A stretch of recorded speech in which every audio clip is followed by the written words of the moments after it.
don't you just start by telling us a little bit about yourself, my dear? Yeah, so I, Maria Munoz, I am a content creator. I've been doing content creation for probably since 2018. I can't do the math in my head right now, but math is hard. While. Yeah. So, but I've been doing it full time since 2022. Oh, wow. Kind of just took the leap after 17 years in the banking industry. I was just like, you know what? I'm pushing 40. Like, it's now or never, you know? So, took the leap into full-time content creation and been doing it ever since then. So, I have my blog, Instagram, my YouTube channel. So, wow. Just doing all the things. That's so exciting to me that when somebody can like actually make their passion like a full-time job. I just think that's so cool. It fascinates me because you don't realize that you're just piddling around your house doing things. It's like sharing some of that behind the scenes of your life or hacks that you have or, you know, different organizational tips. Like that can become like amazing information to put out there and share with people. Absolutely. That can end up getting sponsored. So I just think it's so cool. I love watching everybody else's organizational I do like too. beauty routines and fashion. I love it. So I'm like, hey, you know, let me share my stuff. So I thoroughly enjoyed it. I went to school for broadcast journalism, so I have a degree in that. And so even after I worked at Channel 2 for like a smidge, and I went back to banking, and I just like really miss like that, like just like talking to people, like being out in the community, all of that. And the banking was just very, you know, I don't know, like it doesn't not sound, a passion. It sounds a little, nothing against bankers, but it sounds a little boring. There's no creativity involved in that. It was supposed to be a college job. And like 17 years later, I worked my way up management. And I'm just like, okay, this is not my plan, you know? Right. So that's why I took that leap to kind of like do something with my broadcast journalism background with like editing videos and stuff like that. So that's why everything looks so amazing and professional. Okay. I'm like, cheater. Okay. Cause I'm like, how is everything like incredible and beautiful and the angles and the way you work the light on the pictures? I'm like, how is every post like perfect? Like I'm scrolling through looking for a dud. I'm like, I'm going to find one. And I'm like, no, some. Trust me, they look keep going great. Back. Thank you. Yeah. It's taken a while to kind of like perfect it, but because you know college was eons ago, so but I know I try to tap into what I learned, and you know I paid for college, so I'm like I got to do something with these skills that I learned. That's right. So, that's amazing. Does your family kind of understand what it is that you do, like your girls and everything? Do they get it? Yeah, because they've been around it since they were like small. I have two girls. I have a 10-year-old and a 7-year-old, so they've seen mommy do and on the weekends my husband will go and take my pictures. So and it's a family affair. I mean, like I did love seeing that. Everybody comes along, and so you know we'll take a couple pictures and then we'll go do fun stuff with the family. So but they definitely understand. I could definitely not have done this without my husband. Like my husband's support is. Oh, I get chills every time I think about it because he has been the most supportive partner, and he's just and handsome too. He's a looker. He was like my high school crush. I was like so in love with him in high school. We got together like a year after high school. I was like, yes, I got him. But yeah, we've been together. It's going on like 21 years now. Me and my husband too. 21 years. Yes, it's been a while. I know, but it's just I know when I think about it, I'm like, it's like half my life. You've known me. Yeah. Oh my, yes. Crazy, when you sit there and think about it, it's like, because it feels like that time has gone by so quickly. You like, look up and you realize you spent your whole life with this person, like you know? lightning. I'm like, how am I at this stage already? And like, we were just like going to the club and doing all this other stuff, you know? So we were just outside. I know. We're inside all the time. Wow. I love that though, because like this entire podcast experience, honestly, is all because of my husband. Like he sees things and pulls things out of me that I might not even necessarily see for myself. So having a supportive partner is just so important because we can't do what we do, you know, without them. In all honesty, I know that I can't. I tell everybody, I'm like, they're like, who's your production team? My husband. I don't have a production team. And it's also really hard when you're by yourself too, because like trying to bounce ideas off of somebody or like, you know, getting a second opinion, like, you know, if you don't have somebody to bounce ideas off of, it can be really hard and like unmotivating. It's like, sometimes I'm like, okay, I don't know what else to write about. I don't know what else to do. And like, you know, so he'll give me some ideas, but. And we can get caught up in our own head sometimes and need to get, you know, out of that space. And I totally get where you're coming from. One mompreneur to another. Yes. I totally get it. What like was that final little thing that pushed you to take the leap though? It was really during COVID because I had always been in branch banking. Like I was in the branches, I was a teller, assistant manager. And then as my girls were growing up, I really hated it because it's like when you're a manager, like someone calls in, you got to drop everything, you got to go in. That's right. And I'm just like, okay, I'm not at that point in my life anymore. I am now like, I want to have my off days where I've planned something with my family and I want to do something with them. So I went into lending, which is like the corporate side, which I was just in a cubicle. And I was like, I told myself I would never be in a cubicle. And here I am in my 3 little walls, with my fluorescent. I'm just like, this can't be it. Like, this cannot be it for me. And so that was really the push. Also during COVID, I took care of a lot of the PPP loans, and it was like an influx, and there was only 2 of us that would key in everything for the whole bank. Oh, good Lord. It was like 7 days a week, 12-hour days. And I think I had a little balance. Breakdown. Yeah. I remember driving home, breaking down, crying hysterically, talking to my mom on the phone. And I was like, because at that point we didn't know when it would end. I was like, is this it? Like, I'm going to be working 7 days a week. And I think at that point I made the decision. I said, I'm going to start working to get out of here. And a couple years later, finally, like the financials and everything, and like finally seeing growth, because at first it wasn't really growing because I couldn't devote much time because obviously I had a full-time job. Right. More than a full-time. You had 2 full-time jobs. Exactly. You got mom duties. So I was like, I bet if I had more time to dedicate to this, I could grow it. And so thankfully it worked out. Your subscribers have grown so much from when I started following you. Like, the growth is it's like really, you're in your space now, Mama. You in the zone. Like, I'm watching it inch up. I'm like, shoot, I feel like you probably gonna hit 10,000 before we're over with this interview. Like, you are there. Like, what do you think what do you think it is right now that everybody's just like, I gotta check out this woman? I think honestly I don't want to say the lack of professionalism, because that's not the word I mean to use, but I think the relatability is a breath of fresh air. Yes, it is. And I think that's what makes a difference. I know that there are people, and it's not me downgrading myself, but the reality is I know there are people who are much more creative than me, much more intelligent, speak better. Like, I know all of those things exist, but I think the authenticity is what makes the difference, and just finding someone who feels relatable and feels like how me and you were talking on Zoom or whatever. It feels like you're talking to me on FaceTime. And so I think if there would be any difference, it would be that. I think that's the only difference, really. Yeah, I think so too. You're just so real. Like, you don't overly, like, not like you said, not that it's not professional, but you don't put on airs. You know what I mean? You're like, hey, I need a coach first. Y'all want to come? Like, I'm like, yeah, girl, I want to go watch you get a coach first. Yes, come on. Let's go. Like, I just love that about you. When did you take the leap? Like, when did you actually start on YouTube? So it was around the marker I always used was the winter, kind of end of 2021, beginning of 2022. Semi-annual sale for Bath and Body Works. And that was pretty much my first video, was hauling a bunch of crap from Bath and Body Works. So I always say I started in January of 2022 was kind of the marker I used. But I started taking it seriously and being more consistent that summer. So around like May or June is when I was like, okay, we're going to try to make something happen. So just over 3 years.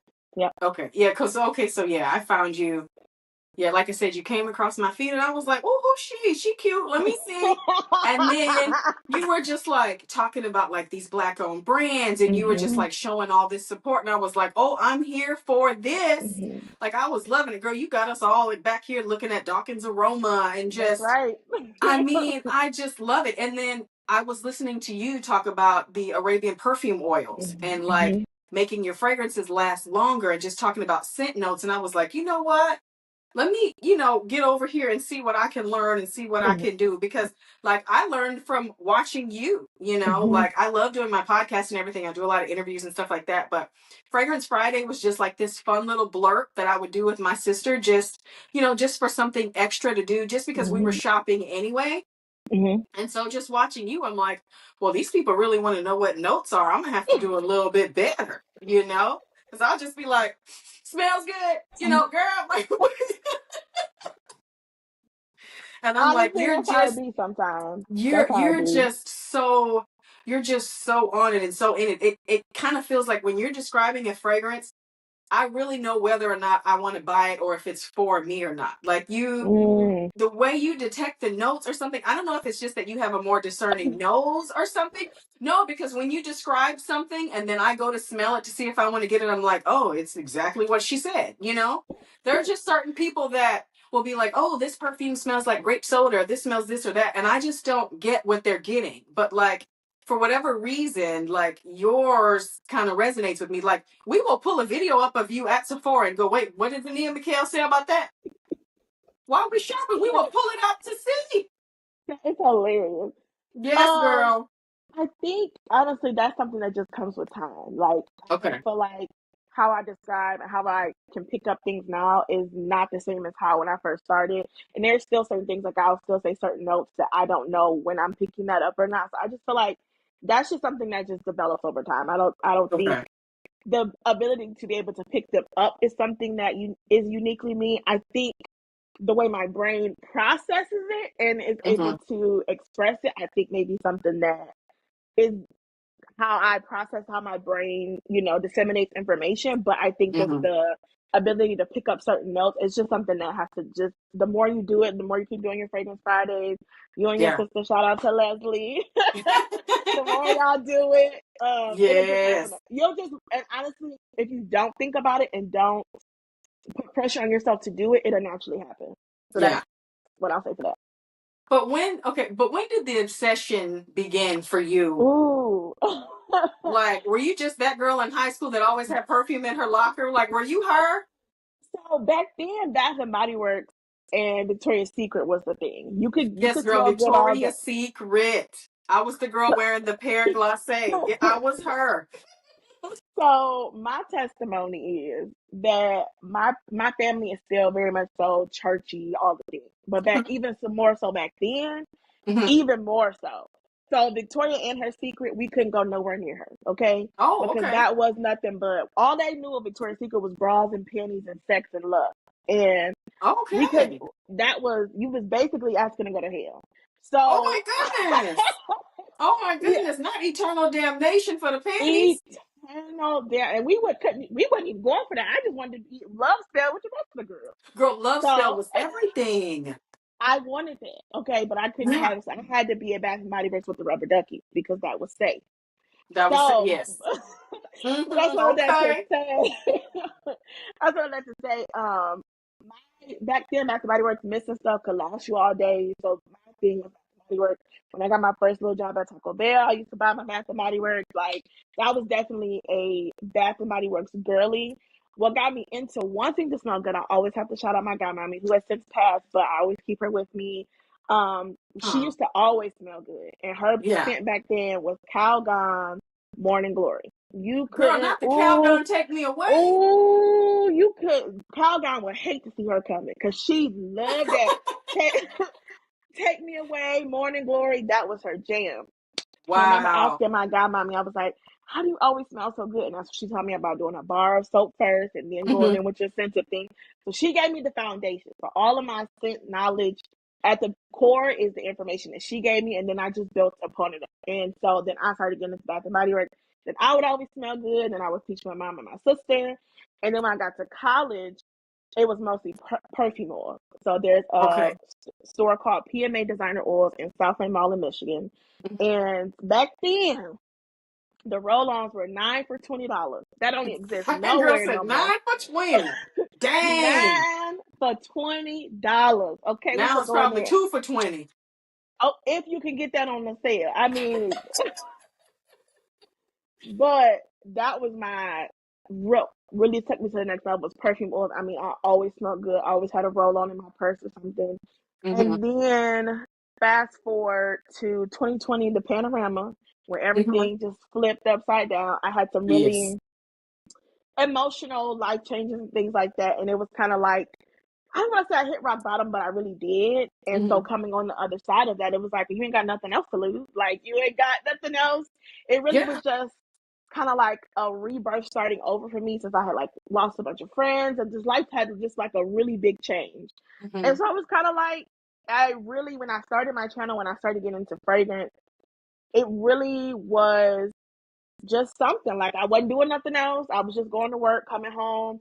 And so YouTube was something that I always wanted to do. I actually did not want to do, well, fragrance was never the thing. I always wanted to do plus size hauls and clothing, because that's what I grew up watching. My YouTube was the old school plus size girlies. That's what I was watching. Yeah. So I thought that's what my channel was going to be, but it turned into fragrance, and I'm very happy about it. But it just was more so just something I always wanted to do, a YouTube channel, but I felt like I had to wait till I had the aesthetics. I felt like I had to have a super fancy camera. I felt like I had to have a pink wall behind me. I thought I had to have the whole shebang to start a channel. But then after like life, that kind of hit me with a 2-piece combo. I was just like, girl, I know that's right.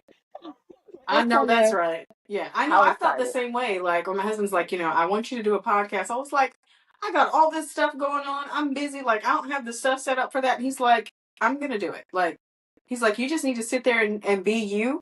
And be that magnetic person that you always are, that people want to talk to. He's like, just do that part. And he said, I'll take care of the rest. The next thing I know, girl, equipment is hooked up in here, and he's making a wall, and I'm just like, okay, I guess I'm doing this. You don't have to wait for optimal conditions all the time. Just jump in and see what happens, because I watch your older videos all the way up to now and the progression of it. And I just have to ask you, like, you put so much work into this. Like, how much time do you spend editing? Because, girl, I feel like I wake up in the morning, I got me a new Vania Mikhail video, and I have a little theme song, and I'll be like, Vania at the bone, she got it going on, girl. And then I put the video, and then I put your video, and I do a little song first.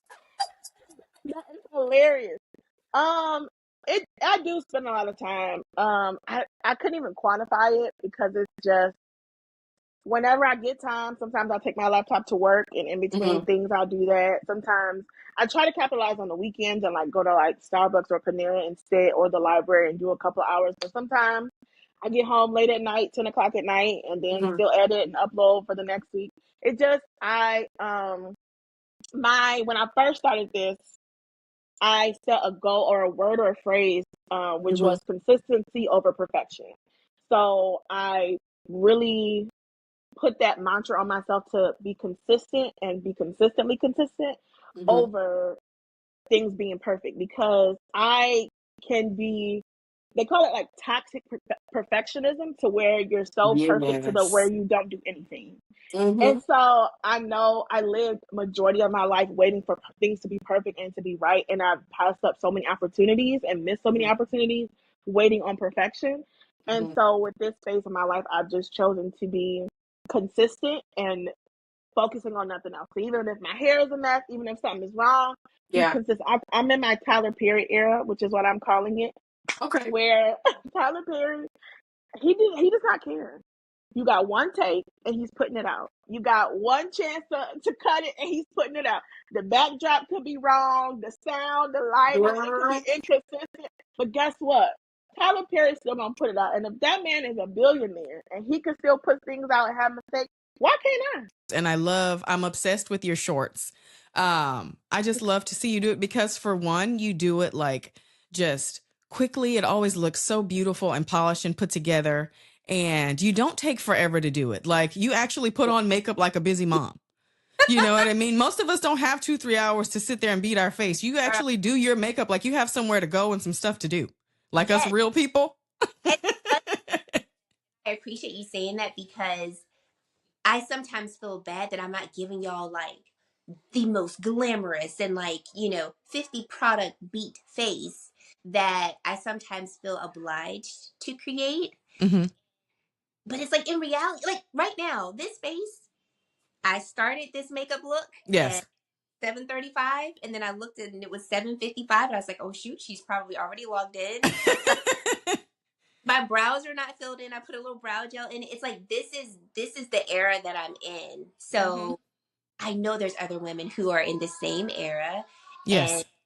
we don't have an hour, hour and a half, 2 hours to just glam it up. So like, I'm sorry I'm giving y'all these little 2-second looks, but at the same time, it is authentic to what's actually happening in my life right now. Like, I don't have all the time in the world, so y'all can get a little quick look. We gonna be Mm-hmm. out, but it will Mm-hmm. be, it will do what it needs Yes. to do, and Yes. it's something that you feel you can do as well. But Mm-hmm. saying that, because some days I really do feel bad as a content creator, because I'm like, I remember when I used to do like, you know, 6 different eyeshadows on the eye and all the glam, and it's like, I got 20 minutes. What can I do with that? And I mean, and I love those long form content videos just because I enjoy your personality so much. And you always do a beautiful face and makeup. But I mean, if we're just keeping it 100, the 2 to 10 minute look, that's most people's reality. So I feel No, like, and that's another thing that makes you more relatable. That is our reality. Do you know what I mean? yeah, Nobody, I mean, a lot of people right now in this economy, they're not buying $128 eyeshadow palettes to spend 2 hours doing their makeup. Some people are trying to work overtime, trying to make ends meet. So I appreciate the fact that you're like, look, boom, you can be cute and fly and out the door in 10 minutes, you guys. So I'm here for that. that is the What world made, that we live I want to know, like, I'm just so curious, what just made you all of a sudden just take the plunge and just start your YouTube channel though? What made you say the world is missing Chelsea? in. Is I started it because I was struggling with postpartum depression, Mm-hmm. and I had had my second daughter. Mm-hmm.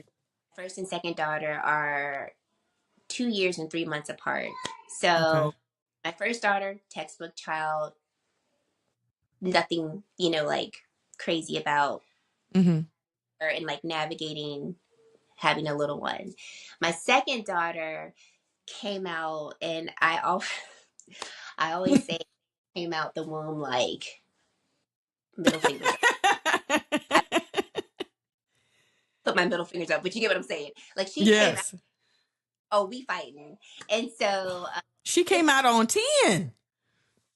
and she's still and so I mean from jump it was a struggle with her. She had colic, um, Oh, okay. like very hormonal acne too. So Mm-hmm. I was getting an Ipsy bag subscription. I've always loved makeup, but I never delved really deep into makeup. So hence why I was like, let me get this subscription so I can try new makeup products. So I remember 3 months after having her going back to work, and I was pumping, and I was like, I have to pump for 20 minutes. Like, I need something to distract me. So one day I was like, Mm. highlighter. I don't know what a highlighter is. Maybe YouTube could tell me. So I go on, you know, find, I think Jaclyn Hill was one of the first creators I found. And I was like, Uh-huh. oh, okay. And so every day I would pump at work, I would watch makeup videos. And Mm-hmm. so it was a form of therapy, because like my face had a bunch of cystic acne. I mean, the kind that like you can't Mm-hmm. pop. Stay. Yes. So I started Painful. up to make myself feel better, Mm-hmm. because I just overall just was not happy. Mentally, I wasn't happy. Physically, I wasn't happy. And so after a few months, I started feeling better because, I've learned this new technique in makeup, and like it feels nice. So then like 6 months in, all I could do is talk about makeup. And one of my girlfriends was like, you should probably start like a YouTube channel. And I was like, child, please. I'm not talking about like, but then I remember like the seed was planted, so then I kept thinking about it. And then Mm-hmm. I came across a creator's page, and I was like, oh, she's just a regular person. Okay, if she could do it, I could do it. And so I Mm-hmm. remember May 2016, I was like, Mm-hmm. I recorded a video. I did not tell my husband. I hid in our office because I was like, if I tell you doing makeup, what? And I recorded my first video. He caught me editing it, and he's like, what are you doing? And I was like, editing a makeup video. And he's like, you're teaching people how to do makeup, but you're not a makeup artist. And I was like, I know. Leave me alone. Like, Don't dull my shine, boy. I'm in here working on something. So I remember at the time, I was like, I need something for me. Like, I'm a person's wife. I'm these 2 kids' moms. But identity wise, I just felt like I don't know who I am and how to identify with this person and what does this look like for me. And so I was like, when I start my channel, you'll laugh at this now. I was like, they're not even going to know I'm married. They're not going to know I have children. They're not going to know nothing about me except for this. Like when I say I didn't want y'all to know nothing about my life. Wow. I want y'all to know Glam Girl Chelsea, Makeup World. That's it. Okay. Because and now with like a lot of understanding, I did not know how to relate my personality to my life and where I was. So it was kind of like I can't share with y'all what I don't really know yet how I integrated this and how I've like fit this into my new life. As like a mother of 2. At the time I had been married 7 years. And so relationship wise, we were solid, but I was also changing as a woman. And so started my marriage like, I don't really identify as that person either. But I kind of don't know where I am now enough to tell my husband how I'm changing. And then I've got these babies.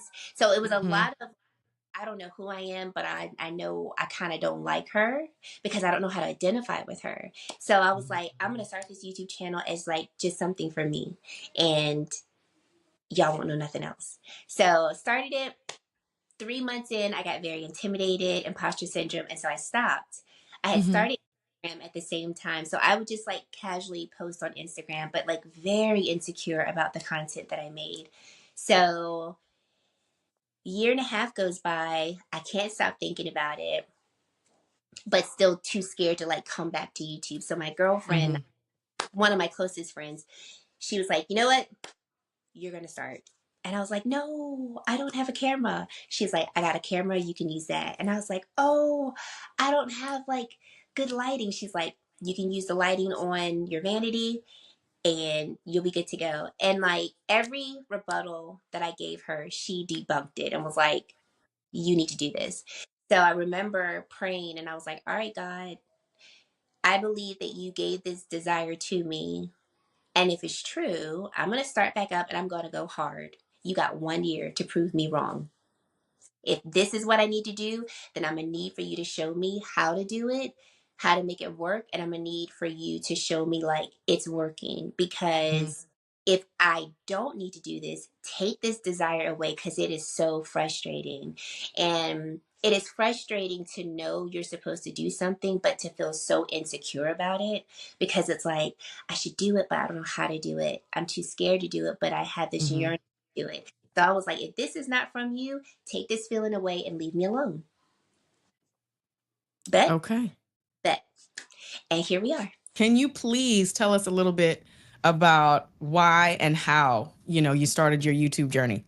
Well, I started, I think it was 2012. Yes. With hair. I couldn't recall what was the first hair video I saw that prompted me to also start my own YouTube channel. All I knew is that I was dead set on getting this little Sony camcorder, highest technology in that day. Yeah, at the time. Yeah. Yeah. And that's when I wanted to share how I styled what I categorize as my 3C4A hair. Because at the time, the hair category on YouTube was quite large. It was, that's all I saw. So maybe I was just in my bubble.